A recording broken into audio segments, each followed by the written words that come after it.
What's going on, everybody? Today I'm going to be reviewing and showing you how to play the board game Cathedral. This game came out in 1978 and it is for 2 players. Now the version I have is a Parker Brothers version, and the object of this game is you are going to be trying to place as many buildings onto a board as you can.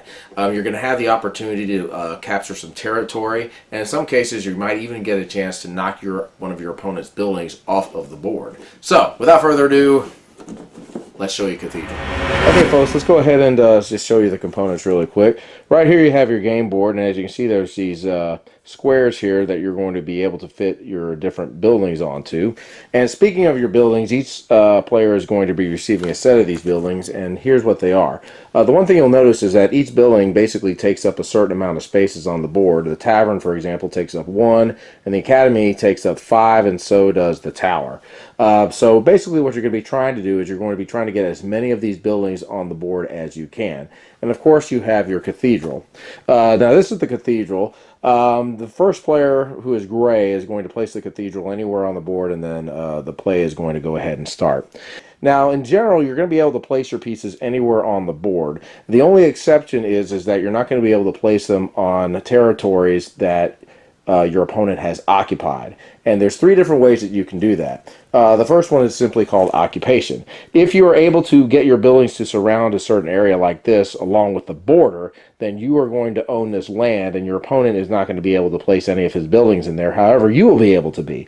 So if you had something like this, you would basically own this area over here. Now, you're not going to be able to capture a land if it's cornered like this. You have to have it completely covering like so. Now, another way you can do it is what is called surrounding. And what that means is you're going to just surround an area on the board here without the borders. So let's just say that you ended up having something like this. This is a lot, but anyway.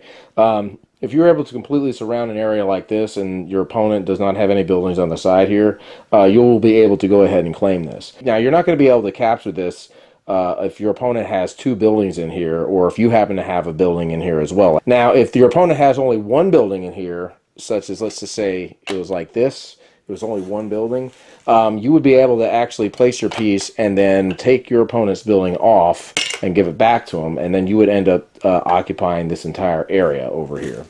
Now, when it comes to Cathedral, the Cathedral is going to be placed on the board here, and if anybody is able to actually surround the entire Cathedral without any of the opponent's buildings touching it, they will actually be able to take the Cathedral off, and then that area will be theirs. But that is very hard to do. When it comes to Cathedral, if you have any buildings touching it like so, and let's say you had a red surrounding it or something like this, then this building's not going to be able to be moved. Any buildings that are next to the Cathedral like this will not be able to be removed. Okay, so let's say it's Gray's turn, and Gray goes ahead and he places a Cathedral somewhere. So let's just say he places it right over here. So now it goes to Red. So what Red decides to do is he's going to go ahead and place a piece right here like so. And let's just say Gray decides he's going to place a piece right over here. Okay, so then Red decides to go, and he decides he's going to go ahead and place a piece right over here, like so. So now Gray kind of sees what he's trying to do. He's trying to see if he can get that part of land. So what he's going to do is he's just simply going to go ahead and place this building over here like so. So let's just go ahead and say that Red decides to go, and he goes ahead and he places a piece here.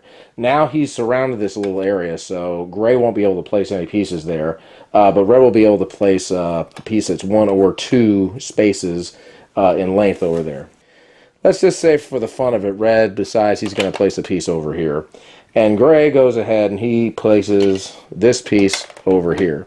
Now, since Gray has gone ahead and surrounded this red building, he can go ahead and take this building off.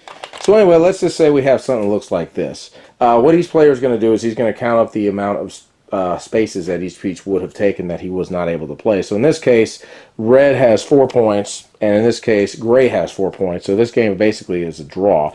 And essentially what happens is once a player runs out of places to place his piece, the other player will go ahead and try to place all of his pieces onto the game. And so what you'll do is you'll switch places, then the other guy will go ahead and play the Cathedral, and you just basically play as many rounds as you would like to, and the person who wins the game is going to be the person who has the lowest score at the end of a certain amount of rounds. So my final thoughts on Cathedral. Well, I have to say I really like this game a lot. Really good strategy game. This game has been reprinted several times, and I'm not sure the year of this one. I think it's late 80s, early 90s or something. But one thing I really like about the game are the pieces and the board. Really like the detail, and the components are really nicely made. I really like the strategy element of this game where you're trying to place the buildings and trying to capture the territory.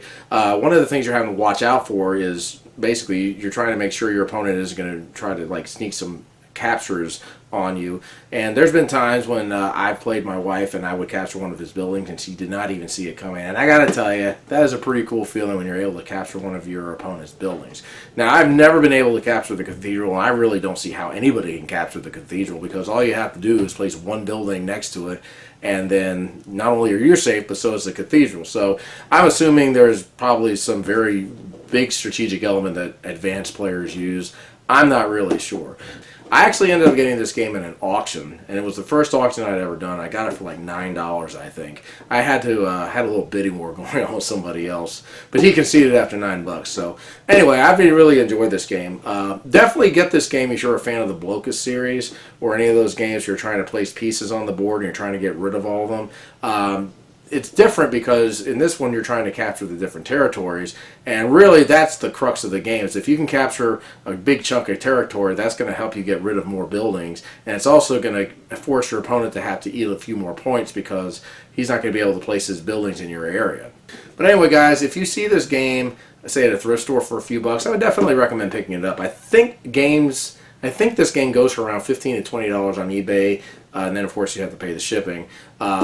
I think that's about how much it goes for. But it's definitely a pretty cool game. It's not hard to learn. The instructions are short, and you can pick it up and play it real easily. So guys, that's my review of Cathedral. I hope you all have a great day, and happy gaming.